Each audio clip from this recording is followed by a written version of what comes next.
Hello. ഇന്ന് പിണക്കത്തിലാ അങ്ങനെ വാക്ക് കേട്ടിട്ടുണ്ടാവും എല്ലാവരും. നമ്മൾ പലരും അങ്ങോട്ടും ഇങ്ങോട്ടും പറയുന്നു, കൂടുതൽ സംസാരിക്കുന്ന ഒരു കാര്യം അത്. ഇപ്പൊ ഫ്രണ്ട്സുകൾ തമ്മിൽ കണ്ടുമുട്ടുകയിലും പറയും ഇന്ന് പിണക്കത്തിലാടി, അങ്ങനെയൊക്കെ പറയുന്നത് കേട്ടിട്ടുണ്ടായിരിക്കും അല്ലെ. ഞാനും പറഞ്ഞിട്ടുണ്ട്, അതുപോലെ ഞാൻ കേട്ടിട്ടുമുണ്ട് അങ്ങനെ കുറെ കമന്റുകള്. ഈ പിണക്കം എന്ന് പറയുന്നത് വലിയ വലിയ കാര്യങ്ങൾക്കായിരിക്കില്ല ചിലപ്പോ നമ്മൾ പിണങ്ങുന്നത്, ചെറിയ ചെറിയ കാര്യങ്ങൾക്കായിരിക്കും പിണങ്ങുന്നത്. പക്ഷെ അത് നമ്മുടെ മനസ്സില് എന്തോരം വിഷമം ഉണ്ടായിരിക്കും എന്ന് മനസ്സിലാക്കണം. നമ്മൾ പിണങ്ങിയിരിക്കുകയായാലും അല്ലെങ്കിൽ വേറൊരാളെ നമ്മൾ പിണങ്ങാൻ വേണ്ടി എന്തെങ്കിലും പ്രവൃത്തി ചെയ്യായാലും നമുക്ക് ആ പിണക്കം വളരെയധികം വേദന ഉണ്ടായിരിക്കും. അത് അപ്പുറത്ത് നിൽക്കുന്ന ആൾക്ക് അത് മനസ്സിലാവുന്നുണ്ടോ എന്നറിയില്ല.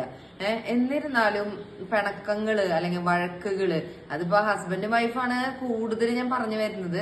ഈ ഹസ്ബൻഡും വൈഫും ഇടയ്ക്കിടയ്ക്ക് ഇടി, ഈവൻ ഞാൻ പോലും നല്ല ഇടി കൂടുന്ന ടീമുകളാണ് ഞങ്ങള്. പക്ഷെ പിണങ്ങിയിരിക്കുമ്പോ നമുക്ക് ചെറിയൊരു വിഷമമൊക്കെ ഉണ്ടാവും. പിണങ്ങിയിരിക്കുന്ന നേരത്തെ നമ്മൾ വിചാരിക്കും അയ്യോ വേണ്ടായിരുന്നു, അല്ലെങ്കിൽ വഴക്ക് കൂടണ്ടായിരുന്നു എന്നൊക്കെ ഉണ്ടാവും. പക്ഷെ അങ്ങോട്ടും ഇങ്ങോട്ടും വഴക്കിടുന്ന ആ ടൈം നമ്മൾ ചിന്തിക്കുന്നില്ല.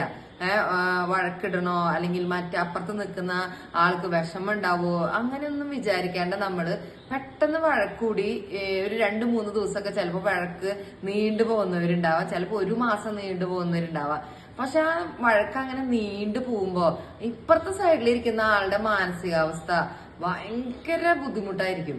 അത് ആരോടും പറയാനും പറ്റില്ല. ചിലപ്പോ ചെറിയൊരു കാര്യത്തിനായിരിക്കാം ആ വഴക്കുണ്ടായിട്ടുണ്ടാവുക, ചിലപ്പോ വലിയ കാര്യമായിരിക്കാം. പക്ഷെ എന്നാലും മനസ്സ് കെടുന്നിങ്ങനെ നീറിയിരിക്കും. അത് ആരോടും പറയാനും പറ്റാത്തൊരവസ്ഥയായിരിക്കും ചിലർക്ക്.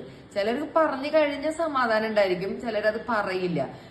പക്ഷെ ഈ വഴക്ക് കൂടുമ്പോ ആ ഒരു സമയം നമ്മൾ ആലോചിക്കുന്നില്ല നമ്മുടെ മാനസിക പ്രശ്നങ്ങള്. അത് ഡിപ്രഷനിലേക്ക് പോണവരുണ്ട്, അല്ലെങ്കിൽ ഭയങ്കര തലവേദന, അല്ലെങ്കിൽ വേറെ എന്തെങ്കിലും ഒക്കെ കടന്നു പോകുന്ന ആൾക്കാരുണ്ട്.